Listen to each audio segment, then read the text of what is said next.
College के marks सच्ची में बहुत इंपॉर्टेंट होते हैं? अगर हाँ, तो कितने marks? Hello hi, welcome back to my channel. बहुत सारे लोग होते हैं जो आपको बोलने वाले हैं कि कॉलेज के मार्क्स बहुत इंपॉर्टेंट होते हैं, और बहुत सारे लोग आपको बोलने वाले हैं कि कॉलेज के मार्क्स कुछ भी नहीं होते हैं, just relax and enjoy your college life. तो अब क्वेश्चन आता है कि आपको क्या करना चाहिए। तो चलिए जानने की कोशिश करते हैं कि अगर हमारे कॉलेज के मार्क्स इंपॉर्टेंट हैं तो आखिर क्यों इंपॉर्टेंट हैं। ठीक है, तो अगर हम बात करें तो अगर आप एक कॉलेज में जाते हो तो आपका मेन फोकस क्या होता है कॉलेज के थ्रू? इधर दो चीजें हो सकती है, आप आगे जाके क्या करना चाहते हो उस पर डिपेंड करता है। अगर आप जॉब करना चाहते हो तो आप प्लेसमेंट्स में बैठोगे और बहुत सारे कंपनीज में अप्लाई करने की कोशिश करोगे, या फिर आप कॉलेज के बाद गवर्नमेंट जॉब्स की प्रिपरेशन करोगे, या फिर अपना एक खुद का स्टार्टअप करना चाहोगे, राइट। तो बेसिकली आप कॉलेज के बाद क्या करना चाहते हो वो बहुत इंपॉर्टेंट रोल प्ले करता है इस चीज के लिए। अगर आप गवर्नमेंट जॉब्स के लिए प्रिपेयर करना चाहते हो तो बेसिक क्राइटेरिया होता है कि अगर आपके 60% मार्क्स हैं आपके ग्रेजुएशन में, आप एप्लीकेबल हो, आप उसके बाद आराम से अप्लाई कर सकते हो किसी भी गवर्नमेंट जॉब के लिए।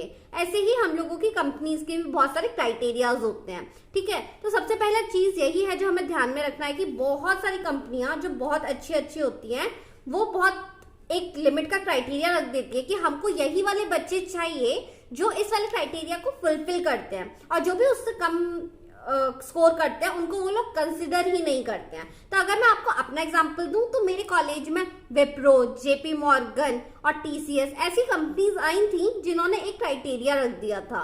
तो जेपी मॉर्गन ने तो सीधे बोल दिया था कि जिन भी बच्चों के 9 सीजीपीए मार्क्स हैं उससे ऊपर वाले ही बच्चे हमारे इंटरव्यू के लिए आ सकते हैं, उनके प्रोसीजर में जा सकते हैं इंटरव्यू के, और दूसरे वाले बच्चों को उन्होंने कंसिडर ही नहीं किया। तो अगर ऐसा होता है तो आपके हाथ से एक बहुत ज्यादा इंपॉर्टेंट अपॉर्चुनिटी आपके हाथ से जा सकती है, राइट।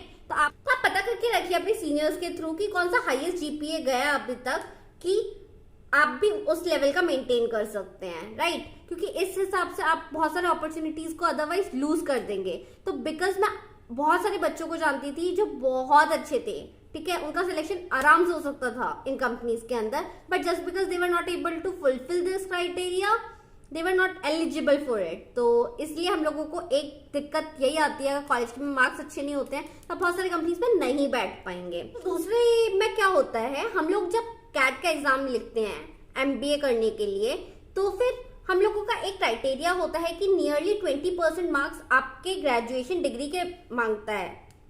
तो अगर ऐसा सिनेरियो है तो आपके मान लो अगर कम परसेंटेज है तो आपका उधर ओवरऑल स्कोर पे वो इफेक्ट कर रहा है, राइट।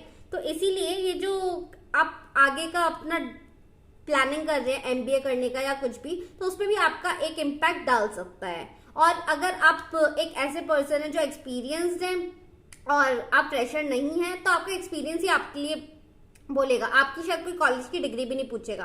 तो इस वे में आपके मार्क्स तब यूटिलाइज नहीं होते हैं।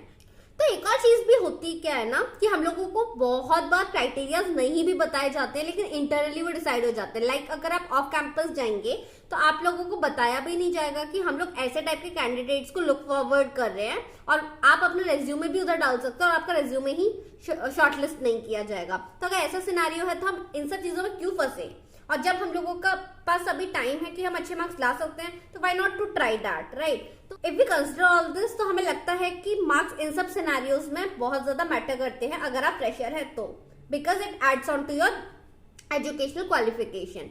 और एक और चीज क्या होती है ना कि आप कभी भी पर्सन ए है एक और एक पर्सन बी है, ठीक है, और आप एक एम्प्लॉयर है, ठीक है, तो आपके माइंड में एक ये ह्यूमन साइकोलॉजी बिहेवियर होता है कि हम एक्सपेक्ट करते हैं इस बच्चे ने इधर इतनी मेहनत की है, मतलब इसके 10th में भी ठीक ठाक मार्क्स आए हैं, 12th में भी अच्छे मार्क्स आए हैं, कॉलेज में भी ठीक ठाक मार्क्स आए हैं, तो ये बंदा मेहनती है, वो वाला एक इफेक्ट आ जाता है। वो जो होता है ना ये बहुत इंपॉर्टेंट होता है। तो ये वाली सिनेरियो की वजह से भी आप अपने अपॉर्चुनिटीज थोड़े लूज कर सकते हैं। तो इन सब चीजों को ओवरऑल अगर हम एनालाइज करेंगे तो बोल सकते हैं कि ऐसा नहीं है कि मार्क्स कुछ भी नहीं होते। मार्क्स इन सब सिनेरियोज में फ्रेशर्स के लिए तो बहुत इंपॉर्टेंट रोल प्ले करते हैं। अगर आपके अंदर बहुत अच्छी अलग ही स्किल है, ठीक है, like you are pro at it, तो आपको हो सकता है कि अगर आपके जीपीए कम भी आए होंगे तो काम चल जाता है। लेट्स से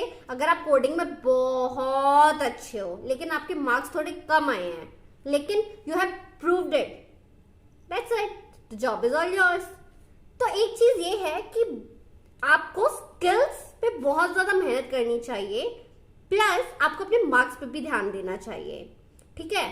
तो अगर हम देखेंगे a person who has skills and who has also a good level of marks, मतलब बहुत हाई नहीं ज्यादा लो भी नहीं, एक मीडियोकर मार्क्स हैं, तो वो बंदा ज्यादा अच्छा करेगा when compared to the person who just has skills और just the person who has marks. तो आप दोनों का कॉम्बिनेशन बनने का ट्राई कीजिए, तो मेरा तो आपको यही सजेशन रहेगा। तो as you have got this opportunity, utilise it to the fullest. Last but not the least, college time आपकी लाइफ का सबसे प्यारा टाइम होता है। इसको आप जितना यूटिलाइज कर सकते हैं, जितने भी लोगों से बातें कर सकते हैं, जितने भी अपने कनेक्शंस बना सकते हैं, जरूर बनाइए, क्योंकि इसके बाद आपको ये सब मौके कभी नहीं मिलेंगे। So all the very best.